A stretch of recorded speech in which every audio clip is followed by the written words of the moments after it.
ಸಾಕಷ್ಟು ಸಾಕ್ಷ್ಯಗಳನ್ನು ಒದಗಿಸಿದ್ರೆ ಆದ್ರೂ ಕೂಡ ತಾವು ಸಮರ್ಥನೆ ಮುಂದಾಗ್ತಿದ್ದೀರಿ. ಅಲ್ಲ, ಕೋರ್ಟು ಸಾಕ್ಷಿಗಳು ಅದೆಲ್ಲ ಇನ್ನೂ ಬರಬೇಕು.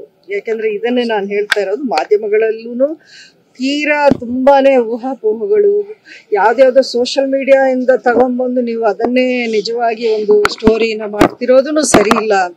ಇದು ನಾನು ಯಾಕೆಂದ್ರೆ ತುಂಬಾನೇ ಕನ್ಫ್ಯೂಸಿಂಗ್ ನ್ಯೂಸ್ ಅಲ್ಲಲ್ಲಿ ಬರ್ತಾ ಇದೆ. ಪ್ರತಿದಿನ ಬೇರೆ ಬೇರೆ ರೀತಿಯ ಸುದ್ದಿಗಳು ನಾವು ಕೇಳ್ತಾ ಇದ್ವಿ. ಇದ್ರ ನಿಜ ಯಾವುದು, ಸತ್ಯ ಅಸತ್ಯ ಏನು ಅನ್ನೋದು ಗೊತ್ತಾಗೋಕೆ ನಮ್ಗೆ ಯಾವ ದಾರಿನೂ ಇಲ್ಲ ಇದರಲ್ಲಿ.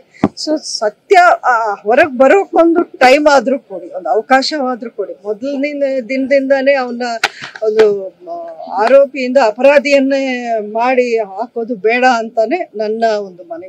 ಈಗ ಕುಟುಂಬ ಅನಾಥ ಆಗಿದೆ. ಈಗ ಮಾಧ್ಯಮಗಳ ಮೇಲೆ ನೀವು ಇದು ಮಾಡ್ತಾ ಈಗ ಅದು ಯಾಕಂದ್ರೆ ಏನು ಪೊಲೀಸ್ ಇದರಲ್ಲಿ ಕೊಟ್ಟಿರ್ತಾರೆ, ಪೊಲೀಸ್ ಕೂಡ ಇರ್ತದೆ, ಅದನ್ನ ಮಾಡಿರ್ತಕ್ಕಂಥದ್ದು ಜೊತೆಗೆ ಸಾವಿರಾರು ಜನ ಅಭಿಮಾನಿಗಳಿಗೆ ಅವ್ರು ಮಾಡಲಾಗಿದೆ. ಇಂಥ ಒಬ್ಬ ವ್ಯಕ್ತಿ ಈ ರೀತಿ ಮಾಡ್ತಕ್ಕಂಥದ್ದು ಎಷ್ಟರ ಮಟ್ಟಿಗೆ ನಿಮ್ಮ ವೈಯಕ್ತಿಕ ಏನ್ ಮಾಡಿದ್ದಾರೆ ಏನ್ ಮಾಡಿಲ್ಲ ಅನ್ನೋದು ಬರ್ಲಿ ಹೊರಗೆ, ಅಫಿಷಿಯಲ್ ಆಗಿ ಬರ್ಲಿ, ಅದು ಅಷ್ಟೇ ನಾನು ಕೇಳ್ತಾ ಇರೋದು. ಸತ್ಯವನ್ನ ಮುಚ್ಚಿಡ್ಬೇಕು ಅಥವಾ ಕಾನೂನಿಗೆ ವಿರುದ್ಧವಾಗಿ ಏನಾದ್ರೂ ನಾವು ಮಾಡ್ಬೇಕು ಅಂತ ನಾನು ಎಲ್ಲೂ ಹೇಳ್ತಾ ಇಲ್ಲ, ಹೇಳೋಕ್ಕೂ ಹೋಗಲ್ಲ. ಖಂಡಿತ ಕಾನೂನು ನಾಳೆ ದಿನ ಏನ್ ಹೇಳುತ್ತೆ ಆ ಒಂದು ತೀರ್ಮಾನವನ್ನು ನಾವೆಲ್ಲರೂ ಆಕ್ಸೆಪ್ಟ್ ಮಾಡ್ಲೇಬೇಕಾಗತ್ತೆ. ಅದ್ರಲ್ಲಿ ಎರಡನೇ ಮಾತಿಲ್ಲ. ಇದನ್ನು ನಾನು ಹೇಳ್ತಾ ಇದ್ದೀನಿ. ಹೌದು, ಅವರ ಕುಟುಂಬಕ್ಕೆ ಅನ್ಯಾಯ ಆಗಿದೆ. ಅದಕ್ಕೆ ನಾನು ಒಬ್ಬ ತಾಯಿನೇ.